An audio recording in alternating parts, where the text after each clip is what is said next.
What's up guys, it's Tommy here and welcome to a brand new Liverpool latest news update video where we will talk about the injury updates that Liverpool are receiving, because the bad news is that Thiago is out, it looks like, with a hip injury, and we have been running Thiago into the ground, not resting him in any games, and so that was expected. I said sooner or later Thiago will get injured, but Jota could be back for the Everton game on Monday, which is a hugely significant game in Liverpool's season. If we don't win that, then I can see no hope of Liverpool achieving even European football next season. But let me know guys, what do you think, because I will do probably a preview video of the Liverpool-Everton game on Monday. But first let's talk about Jurgen Klopp, because Jamie Carragher thinks Jurgen Klopp should be the man in charge of Liverpool's rebuild, and I fully agree with him, but I now don't fully agree with all of his points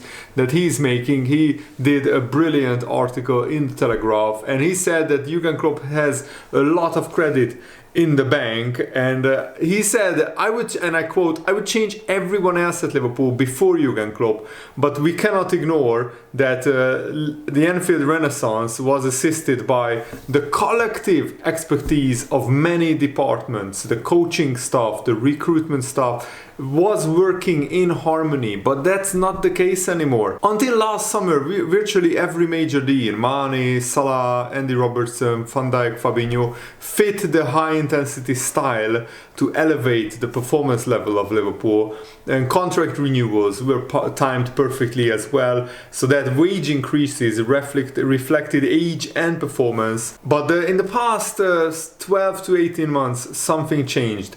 The level of investment in buying and retaining staff is the same, but it maybe wasn't invested in the right areas. Liverpool signed 4 attackers for £180 million since the summer of 2022, Luis Diaz, Carvalho, Darwin Núñez and Cody Gakpo, but no midfielders were signed in that period. So Liverpool's owners did invest the money, but they didn't invest in the right kind of players. And Jamie Carragher makes a good argument that Liverpool wanted to sign Tchouaméni, his market value was 75 million, in the end he went to Real Madrid for 100 million, and Jurgen Klopp chose to not sign another midfielder. We only signed Arthur on loan, and he only played 13 minutes for Liverpool so far, so it has been an absolutely disastrous signing. And now Liverpool need a brand new midfield. Luis not signing a midfielder in the summer of 2022 might be the worst decision of Jurgen Klopp's career. And in attack, Luis Diaz started his Liverpool career brilliantly. Darwin Núñez is a work in progress, and Jamie Carragher said, "I'm baffled watching Gakpo's early performances. Gakpo is not a typical Jurgen Klopp signing. He's lacking that lightning pace and the capacity to lead a high press. I think Gakpo has pace and he can press, as evident by some games, and I think that Gakpo playing through the middle was pretty smart choice by Jurgen Klopp, because obviously he wanted Gakpo to press from the front, and also he wanted him to sometimes drop deeper to get the ball, so Darwin Núñez and Salah can bump forward and occupy the wings and stretch the defenses. But of course it hasn't worked out perfectly. But the argument is good that why spend 45 million pounds on an attacker when you have a midfielder crisis, and that attacker will be on the bench when Luis Diaz and Diogo Jota are fully fit and firing. So you can spend 45 million on a young 23-year-old attacker when all the other departments are brilliant. And some contract renewals have also become contentious. Jimmy Carragher said everyone was thrilled when Jurgen Klopp and Salah signed new deals last year. But in the summer of 2021, Liverpool rewarded 31-year-old captain Jordan Henderson with a 4-year deal. And Henderson has given Liverpool great service, but the length of that contract was a surprise, contradicting FSG's policies on players in their 30s. Probably Jurgen Klopp was personally involved in the talks. FSG probably wanted to give Henderson a shorter contract, but then probably his agent leaked to the media that Liverpool are hesitating on giving Henderson a new contract, and at that time Henderson was doing brilliantly, he was playing really well, so the Liverpool fans were up in arms about not giving Henderson a contract extension. So FSG buckled under pressure, they gave Henderson a 4-year contract, and you don't give a 31-year-old a 4-year contract unless you are absolutely convinced that he is going to be even a world-class player in 3 or 4 years. Jordan Henderson I don't think he was a world-class player without any doubt that he will continue being a world-class player well into his 30s. Now he's 33 years old and he's really struggling with the pace and intensity of the Premier League. And within 24 hours of that agreement, giving Henderson a 4-year contract, Sporting Director Michael Edwards was reported as considering his future, and he has since left. The timing was probably coincidental, but there were strong suggestions that there were internal disagreements about the length and the value of Henderson's contract extension, and that's worrying. And it's also worrying that Jurgen Klopp is speaking in the same light with regards to the contract of Firmino and Milner. I mean, in a well-run club with a lot of money, Milner and Firmino would be shipped out, and we would sign new players, younger players who are hungrier and who are as much quality or maybe even more quality. Jurgen Klopp said that very openly that Liverpool need a refresh and a reset. But Jurgen Klopp seems to unwilling to accept Firmino's declining influence and increasing injury problems. Milner has been a bit part player for years. He's like a player coach in the dressing room as well. And on massively reduced wages, I would keep Milner. And on reduced wages, I would keep Firmino just because he has started this season brilliantly. But I would give Firmino a 1 + 1 year contract and nothing else. And Firmino would be a squad player next season, definitely. But the injury record of Firmino is very concerning, that he has had 2 big injuries, long injuries this season. And it is also strange that Michael Edwards' successor, Julian Wards, just announced that he will leave Liverpool a few months after being appointed as Michael Edwards' successor.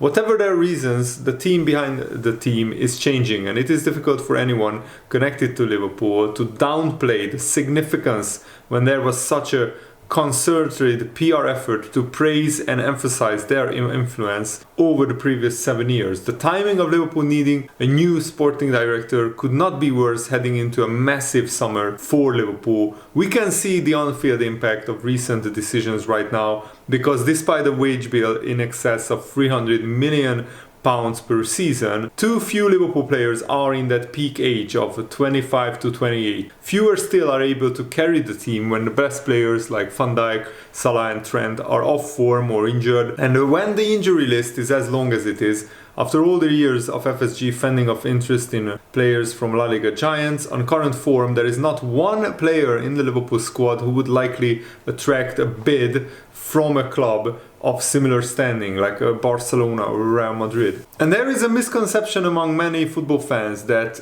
good ownership means spending big, spending a lot in the transfer window, and Chelsea's owners are being praised for spending 600 million in like 5 or 6 months. That's not good ownership. Good ownership is being smart and spending smartly, which Liverpool have done previously. So signing the right kind of player with the right kind of price. But now Liverpool are playing catch up, and now Liverpool have to spend big just to rectify the mistakes of the past 2 years of an inaction of signing midfielders, the lack of signing midfielders of the past 2 years. That's why Liverpool will need to spend big. And it's very important not just to buy players well, but to sell players well, and also to ensure that a squad is balanced across its skill set and age profile. Compare Man United's spending on new players with Liverpool over the last 10 years, or even Everton compared to Brighton. You should understand that massive investment is useless without having the experts and without spending on the right kind of players with the right potential, with the right age bracket. Man City's net spend is relatively low over the last 5 years, and in the summer before they won their last league title, Liverpool did not buy anyone. In 2021, Liverpool signed Konate and almost won a quadruple. That shows that the only reason a club should spend mega millions in every transfer window is to rectify mistakes. Unfortunately, Liverpool now find themselves in a position where they must rebuild. But Jurgen Klopp is definitely the man to do so. I agree with Jamie Carragher on that point. But the circumstances are different to when he took over in 2015 and the so-called transfer committee was well established. I've no doubt Jurgen Klopp's skill enhanced the reputation of those transfer committee members. You are not telling me that in Jurgen Klopp's first summer he didn't contribute to signing Joao Matip on a free transfer from the Bundesliga, or that he was not enthusiastic about signing Mane after nearly taking him to Borussia Dortmund. Jurgen Klopp's coaching turned some good players who would have enjoyed steady careers under a different coach into Champions League winning superstars. The previous manager Brendan Rodgers could look at some of the scouting recommendations and question the judgment. It is not through luck that Jurgen Klopp seemed to strike gold every time. And everyone bought into the transfer strategy that Liverpool were using, and it has been overseen by FSG president Mike Gordon, but he has also taken a step back this season. No one was trying to assume credit in the public. Everyone did their job brilliantly, and the results were spectacular. And players can come and go. Sporting directors, board members can come and go at Liverpool. Liverpool still have their brilliant world-class manager. Now is the time to revisit the blueprint he so brilliantly began to enforce in 2015. Liverpool need to sign the right kind of players and also in the right kind of age to really help this Liverpool rebuild. But until then, Liverpool have a massive job on their hands to finish in a European place. I would be even happy with finishing 5th or 6th at this point because top 4 looks so far away. But I just want Liverpool to finally be defensively more solid and also better in attack, because we pretty much need to improve in all the departments. And I also want the older players who are not good enough anymore phased out. I want the younger players to be given chances. The transfer net spend in the Premier League, in European football, since 2018, Chelsea is leading that net spend with minus 665 million. And Liverpool are 10.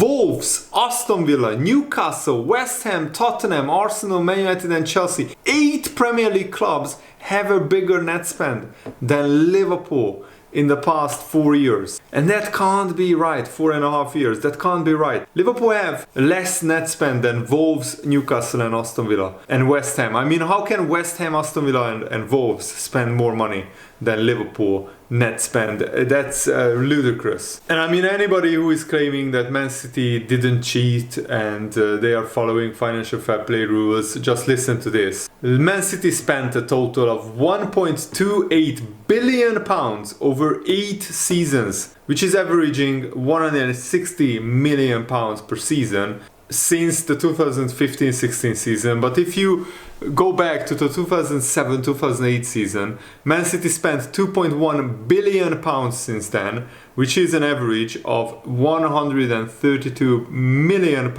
spent per season across 16 seasons, which is an absolutely incredible amount. And I really hope that Man City are convicted and are punished with the most harsh punishments possible, because you have to stop this absolutely crazy spending and financial doping that Man City have been doing. Guardiola, of course, saying that they are innocent and they will prove that they are innocent. Of course, he's defending his own club because he's literally paid millions by the people who are running Man City and who are sports watching their image.